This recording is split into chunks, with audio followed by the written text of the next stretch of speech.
Greetings and salutations, everyone. I hope everyone is doing well today.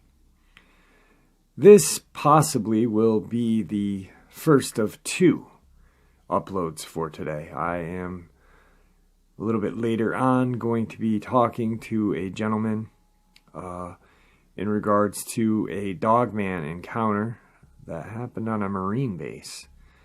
Hopefully we can get an interview out of that, or I can jot down all of the notes and put together an upload out of it. I'd also like to thank everybody for all of the birthday wishes. Thank you very much. And to let everybody know that I have diligently been recording for the audiobook, Tom Lyons' Frightening Dogman Encounters.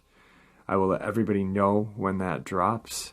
It is packed full of frightening Dogman encounters. Anyway, on to the links. As you know, I rely on my Patreon, my PayPal, and my merch to help this channel to continue to grow and go. All of those links are in the description below. I also have a second channel for creepypasta, fan fiction, and scary voice acting. Stories that, well, they really don't belong on this channel. Now, if that's anything that you're into, follow that link and give those stories a listen. You may just like what you hear. Now, everyone, I've taken enough of your time. Let's get on with today's upload. Shall we? Glenn Pittre's family passed many an evening with animated stories, but a certain set of tales reigned as most likely to keep the cutoff boy saucer-eyed late into the night. Pittre's father and other relatives wouldn't offer quick tidbits on the Cajun werewolf known as the Rougarou, but would spend 20 minutes molding and intensifying an unsettling account of the monster. You had the frizzins by the end of it, Pittre said. Almost nobody owns up to believing in the monster, and even fewer people can spell its name, but the swampy spook, known locally as the Rougarou, has left his tracks across southern Louisiana folklore, providing generations of local families with a source of amusement, mystery, and fear. Some in South Louisiana call the creature Loup-garou, the French phrase for werewolf. Loup means wolf and garou is an expression for shape-shifting, said Barry Jean Ansett, a University of Louisiana at Lafayette professor who has researched Cajun and Creole folk tales for nearly 35 years. Most locals know the monster as the Rougarou, which can be spelled several ways. Accused of haunting certain spots and causing unexplained oddities, even credited with culling oysters. No matter what the form, Cajun werewolf, swamp Sasquatch, snarling dog, possessed pig, or invisible spirit, the legendary creature maintains an active presence in Cajun folklore. Some people claim to have seen these things, Anne Salette says. I think it's just a story now, but at one point it was a legitimate scary thing, said Pat Perrin, who for years taught courses on American and Acadian folklore at Nichols State University. No one can prove whether the monster physically exists, but residents up and down the local bayou know the creature as a key ingredient of wild tales, whispered and shouted on front porches, or more commonly as a threat behind solemn warnings for children to get into their homes as darkness falls and mosquitoes swarm.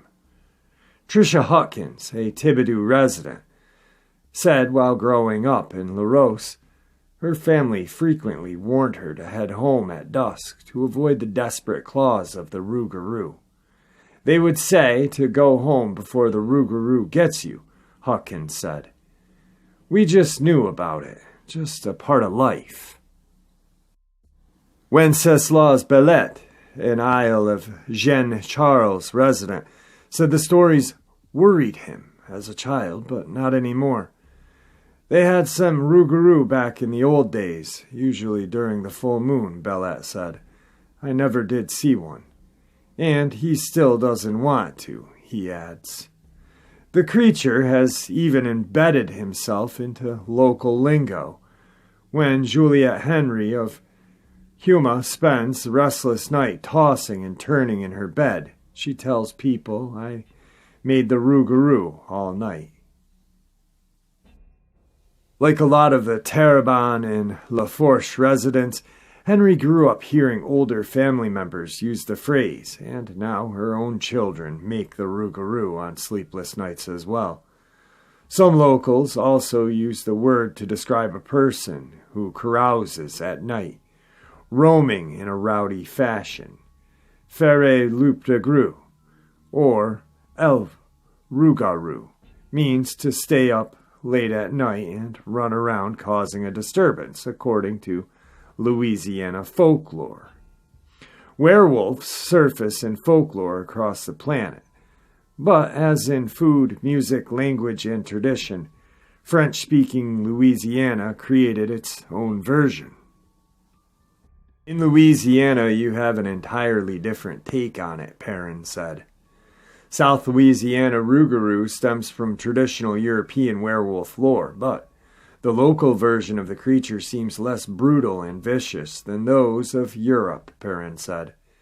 In other places, the monster causes serious harm, but in Louisiana, it's more likely just to frighten or annoy in any desperation to break free of its curse. The animal is a transformed person who has had a spell put on him or her to wander the night without control, Perrin says.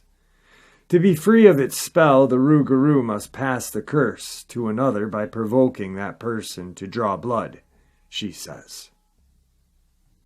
Though the werewolf boasts the most famed cultures across the planet have stories of people changing into animals, usually into a prevalent predator in that area, said Darrell Holmes of Nichols State University, assistant professor who hosted a state-funded Southern and Louisiana folklore class last fall.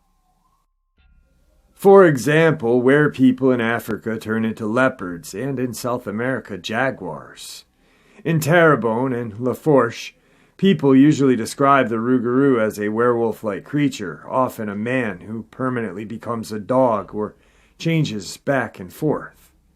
The creature most often appears as a white animal, to be its wolfish dog, pig, or cow, Perrin said. Other locals say the creature is a mean spirit, invisible to the human eye. A few South Louisiana tales speak of other were-creatures, such as were-cows and even were-cranes, in areas dominated by lakes, Holmes states. In a tale recounted in a 1971 Louisiana Folklore Society publication, the Rougarou appears as half a cow struck by a motorist on the highway. When the driver got out of his vehicle, the cow had vanished, and an uninjured man, apparently a Rougarou, was walking away from the spot where the creature was hit. Ancelette has heard stories of the Rougarou, or were-owl, including one from a deer hunter who shot an owl with an arrow. The next day, the hunter said he found a man suspected of being the Rougarou, lying in the same spot as the fallen owl, with an arrow stuck in the same place the owl had been pierced. A were-pig was said to roam Grand Isle, Pitre states, who also has heard of a huge and hairy yet fast-moving Bigfoot-styled Rougarou. Wendell Carew, who grew up in Cutoff, also has heard talk of the monster taking the form of a leopard, panther, bear, and other fierce creatures. In Terrebonne, the Rougarou can change from a pig to a cow to a dog before the witness's eyes, according to the Folklore Journal. Southwest Louisiana tales more often feature were-creatures appearing in varied forms, while stories bred to the east of the Atchafalaya Basin typically stick to the wolf tradition, Ancelette states. He's not sure why. I love the way you can take a tale like that and the way it adapts to the situation of every neighborhood almost and every family, Petrie states.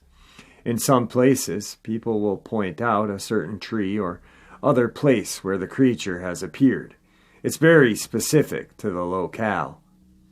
Perrin said her late mother-in-law claimed she encountered the Rougarou in the form of an especially antagonistic chicken. As a teen, the woman was shelling peas in her Golden Meadow yard when a chicken began aggressively pecking at her until it drew blood. She said it was the Rougarou, Perrin said. In recent years, Huckin's great-aunt told her that either Huckin's great-uncle or grandfather was returning home from a dance when he was approached by a mad dog.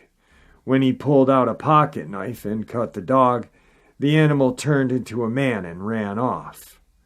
The creature appears as a dog in the tale told by the late Jean Verret Sr., an American Indian from the Dularge community, in the book Swapping Stories, Folklores of Louisiana. In the book, Verret says his uncle and cousin were returning from visiting neighbors down the road when a dog appeared beneath the bright moon and began chasing the pair. When they jumped a fence, the dog disappeared, leaving a large man in its place. In some cases, a person voluntarily can become the creature, but in other cases, the person was cursed, Ancelet states. Usually, the person had committed some kind of transgression. In the past, rumors about strange or eccentric neighbors would float through the small bayou communities, labeling various peoples as the dreaded Rougarou, he says. In the 1920s, some cut-off residents believed a local doctor or refugee from the Russian Revolution was a werewolf, Petrie says. People who discover the human identity of the Rougarou must keep the name under wraps for 1 year and a day or be subject to the same fate. Most people describe the Cajun version of the monster as an evil, frightening creature that lurks in the woods and swamps. But some of South Louisiana's spin on the were-creature takes a slightly benevolent, yet steadfastly creepy turn. Some stories have the Rougarou visiting people to warn them to stop doing bad things, Ancelet says.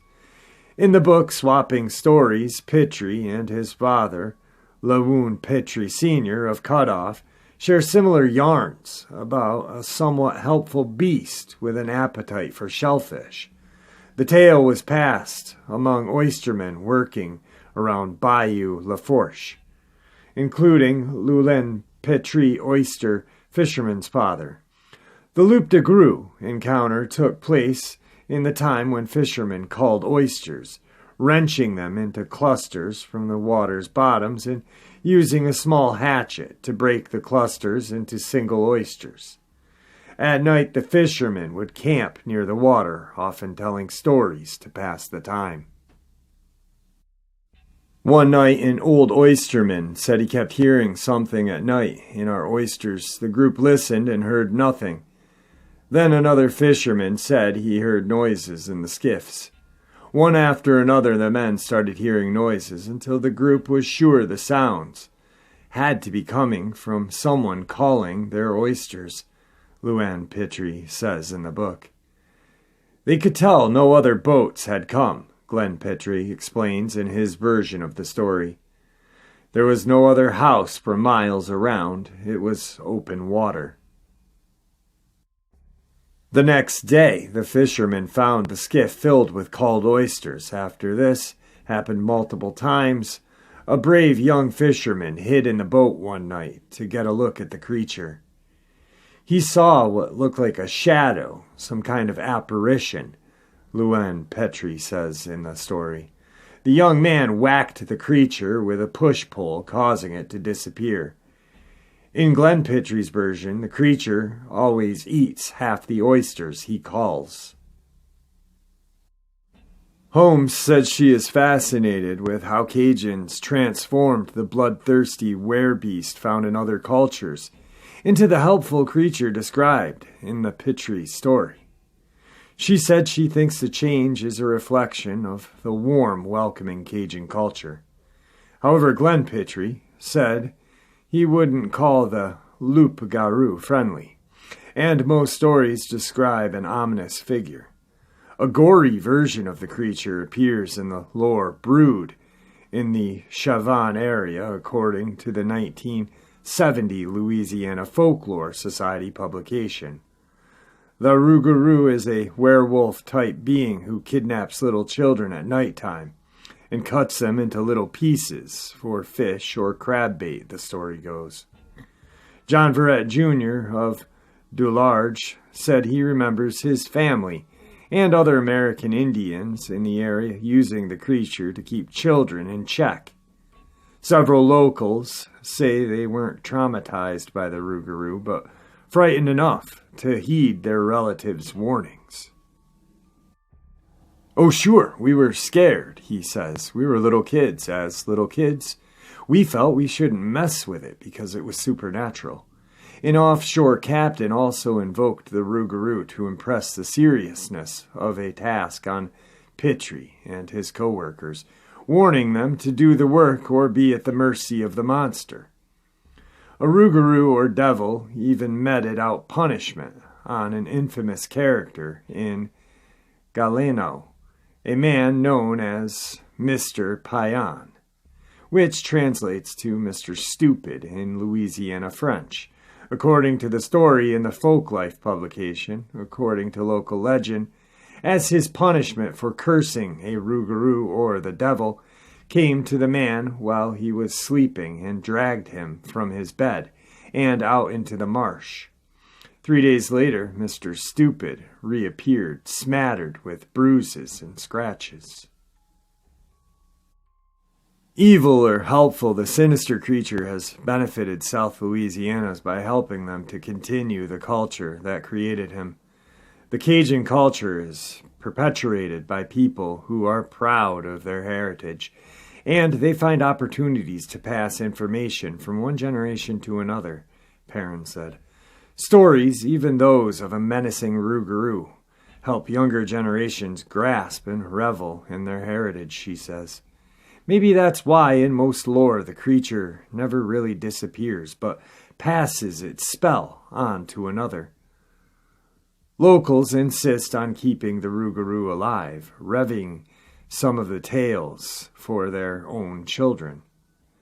The stories hold an allure of mystery, of not knowing what exactly the creature is, and the battle between wanting to see the monster and hoping they don't. It's a continuing mystery, Jean Verrett Jr. says. We're still looking for it. You know, I have always been fascinated with Louisiana. The Rougarou, the swamps, the hoodoo, the culture, the food, the magic, the evil, Mardi Gras, everything. It's just an interesting, it's a state that is almost a country of its own, if you think about it. They have their own language, their own ways, hardworking people that most people nowadays couldn't live the lives that they do. I mean, you're going out in the swamps, hunting gator and fishing, crabbing. You have to really work for your food and live off the land. So I found this very interesting. I love when I speak to subscribers from Louisiana. And I'm going to be doing some serious investigative reporting, I guess, on Louisiana here in the future. I've been reaching out to certain people and trying to get some really interesting encounters that just blow my mind, so I know they'll blow your mind. Anyway, like I said, this may be the first of 2 uploads today, or it may be the only one, depending on how the phone call goes later on. I want to thank everybody for just tuning in and all the support you guys give. You guys are truly amazing, and you make it worth it. So with that, guys, farewell.